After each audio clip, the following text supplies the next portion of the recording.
ትንሽ እኔ ስኳር ሳንስ ይገርም ቆንጣላልሽ እሺ ከታኪ ነው አስቸገርኩሽ እሺ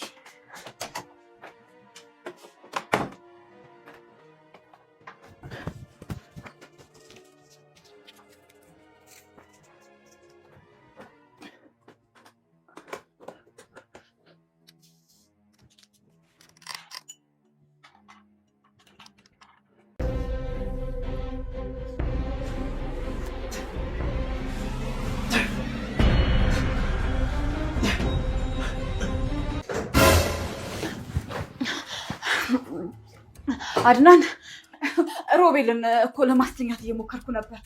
አንቺ እኮ መልካም ሴት ነሽ። የባልሽን ወንድም አስተኝተሽ የምታስታመሚ መልካም ሴት።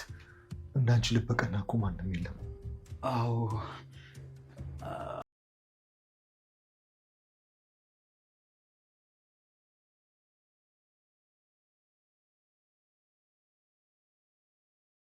ሉሃና እህቷን ለማግኘት ስትልም ሮቤል የሚለውን ነገርና እንዲሁም የሚጠይቃትንም ነገር ለማድረግ ወደ ኋላ አልልም ባለችው መሰረትም እንግዲህ ዛሬ ተሸውዳለች ማለት ነው። ሰላም ጤና ይስጥልን ውድና የተከበራችሁ የቻናሌ ተከታታዮች እንደምናላችሁ፣ ዛሬም በአዲስ ቪዲዮ መጥቻለሁ ማለት ነው።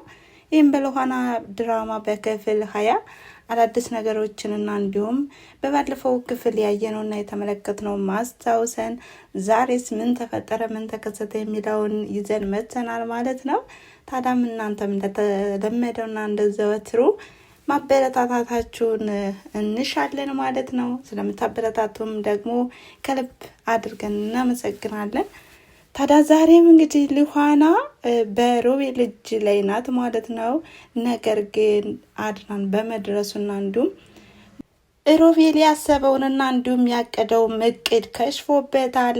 በሌላ በኩል ደግሞ አሁን ላይ ሚራ በጣም አስቸጋሪ ሁኔታ ላይ ናት ማለት ነው። ይሄም አድናንን እየለመነችውና እንዲሁም እንደነበር እንደ ፍቅራችንም እንሁን አሁን ላይ ትዳራችንን እናስቀጥል እያለችውም ነው። ነገር ግን አድናን በአሁኑ ሰዓት ካንቺ ጋር መሆንና እንዲሁም ህይወቴን መቀጠል አልፈልግም፣ ደግሞም አሁን ላይ ለእኔ አትመጥኝኝም እያለም እየነገራት ነው።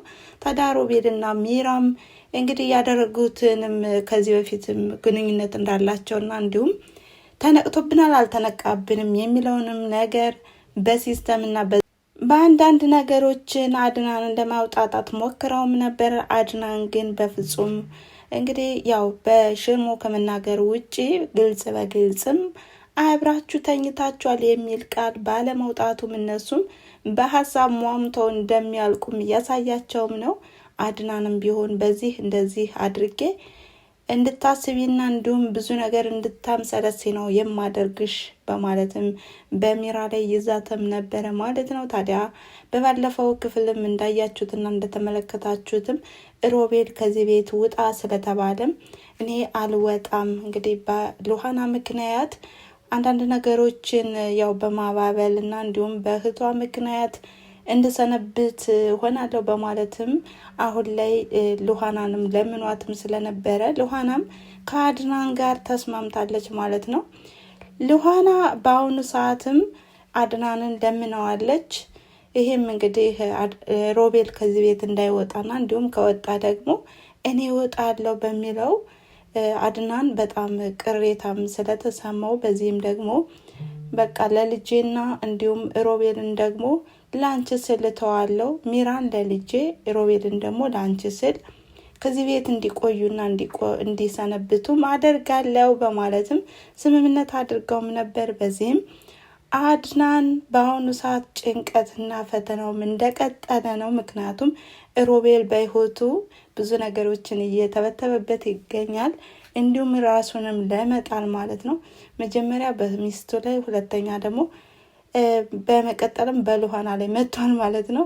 በሚያሳዝን ሁኔታ ሻይ አፍሊልኝና አብረን እንጠጣ በሚል ስበብ እንግዲህ ከሻው ላይ የሆነ ነገር ያስቀምጥና እንዲሁም ከሻው ላይ የእንቅልፍ ከኔን በመጨማመርም ሻው እንድትጠጣ በማድረግም ራሷን እንድትስት አድርጓታል።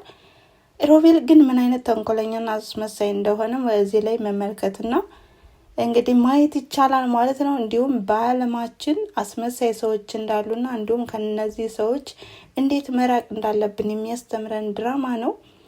እንግዲህ አሁን ላይ ሉሃና ከዚህ ላይ ችግርም የገባችው ለእህቷ ስትልና እህቷን ለማየት ካላት ጉጉት የተነሳ ነውና አድናን ይመጣል ውጣልኝ በምትለው ጊዜም እሱም ደግሞ እወጣለሁ ችግር የለውም ነገር ግን ሻይ ነው እንጂ የጠጣ ምንም እኮ አላደረግና እያለም እያባበለ ቆይቶም በስተመጨረሻም እንግዲህ ራሷንም ስትስትለት አብሮ ለመተኛት ሲያስብ በድንገት ግን አድናን ደርሷል። አድናን ግን ባየውና በተመለከተውም ነገር በቃ ባለማመኑም እንግዲህ ራሱን ስትሆነ የወደቀው ማለት ነው። በጣም ነው የሚያሳዝነው። በሌላ በኩል ደግሞ ሚራም ቢሆን ይሄን ነገርም ሻይ ለምንድን ነው የምታፈይለት? እሱ ደግሞ በቃ እንደዚህ ሊያጃጅልሽ ነው የፈለገው እንጂ አይወድሽም በማለትም ብዙ ነገሮችንም ብላትም ነበረ። ሉሃና ግን ያው ብዙ ነገሮችን እህቷንም ለመፈለግ እስከመጣይ ድረስም የእህቷን ማግኘትም ስለምትሻ ከዚህ ነገር ገብታለች ማለት ነው። በጣም ነው የሚያሳዝነው። ሮቤል እንግዲህ እያመሳቸውና እንዲሁም ውጥንቅጡ እያወጣው ይገኛል ማለት ነው። በሌላ በኩል አሁን ላይ አድናን በምን ሁኔታ ይገኘውን በቀጣይ ቪዲዮስ በምን አይነት መንገድ ይመጡ ይሆን የሚለውን እናያለን ማለት ነው። እናንተስ ሀሳብ አስተያየታችሁን በኮሜንት መስጫ ላይ አስቀምጡ እያልኩኝ እንግዲህ ሚራና እንዲሁም አድናንስ በምን ሁኔታ ይመጡ ይሆን? የዛሬው ክፍል በጣም ነው የሚያናድረው። እውነት እንዴ ሉሃና ጭራሽ እንዳትሳሳት ፈራለሁ ማለት ነው። ምክንያቱም አሁን ላይ አድናን ያፈቅራታል። እህቷን ብትፈልግም እንኳን ሮቤልን መጠጋት የለባትም ባይነኝ እንደኔ። ነገር ግን በሰበብ አስባቡ አስጠግቷታል ማለት ነው። ደስ የሚለው ነገር ግን ምንም አይነት ስህተት አልተሰራም ማለት ነው። አድናንም ያው እንደሚወዳትና እንደሚያፈቅራት ራሱን ጠቅቆ ስለሚያውቅም ከዚህ በፊት ሚራን ለማናደድም እራት ግብዣ አለብኝ ልብስ ልቀይር ነው ውጭልኝ በማለትም እንግዲህ ከዚህ በፊት ተናግሮም ነበረ። በዚህም ሚራ ተናዳም ወደ ሉሃና በመሄድም እራት ግብዣ አለብሽ ለምን አትዘጋጅም በማለትም ነካክታትም ነበር። በዚህም እንግዲህ ሉሃናና አድናን ስለሚግባቡም ያው ሚራን ለማናደድ ያደረገው ነገር ነው በማለትም ራሷን አስባም ውስጧንም እንግዲህ አስታውሳ ማለት ነው። አዎ ራት አለብኝ ራት ግብዣ አለብኝ እኔና አድናን አዎ እንኳን አስታወሽ በማለትም እንግዲህ ሁለቱም ሆነው ያንጨረጭሯታል ማለት ነው። ታዲያ እንግዲህ ይሄንን በውሸት ያልኩትን ለምን በእውነት አላደርገውም ብሎ የራት ግብዣ ጥሪ ሊያደርግላት ነበር። በስተመጨረሻም እንደዚህ አይነት ነገር ሲፈጠርና እንዲሁም ሉሃናን ከሮቤል ጋር ተኝተው ሲያገኛቸው ምን ይፈጠር ይሆን? በጣም ነው የሚያሳዝነው። አድናን በአሁኑ ሰዓት ጭራሽ ደግሞ ሚራና ሮቤል በአንድ ላይ ሆነውም ነው ያገኛቸው። ይህንንም ማመን አቅቶትም ነበረ። ነገር ግን ሮቤልና ሚራም አባብለውትም ነበር። እንግዲህ ወንድሜን ትንከባከቢልኛለሽ እንዳንቺ አይነት ልበቀና ሙሉ ሴት የለም እያለም እየቀባባትም ነበር። አሁን ላይም ሮቤል ሚራን እንደማይፈልጋት ቢያሳያትም እሷ ግን ጭራሽ ሙጭጭ ብላ አለቀውም ብላለች። ታዲያ ሚራ ከየትኛው ልትሆን ትፈልጋለች? ከአድናን ወይስ ከሮቤል? ሮቤልን በእርግጥ ተወደዋለች፣ ነገር ግን ሮቤል ደግሞ አይወዳትም እና ሁለት ያጣ ጎመን ትሆናለች ብዬ አስባለሁ። ተንኮለኛ ስለሆነች ማለት ነው። እናም የዛሬ የነበረን ቆይታ ይህን ይመስል ነበረ። ስላዳመጣችሁኝና አብራችሁኝ ስለቆያችሁ ከልብ አመሰግናለሁ በማለት በቀጣይ ቪዲዮ እስከምንገናኝ ድረስ መልካም ጊዜ። ቻው።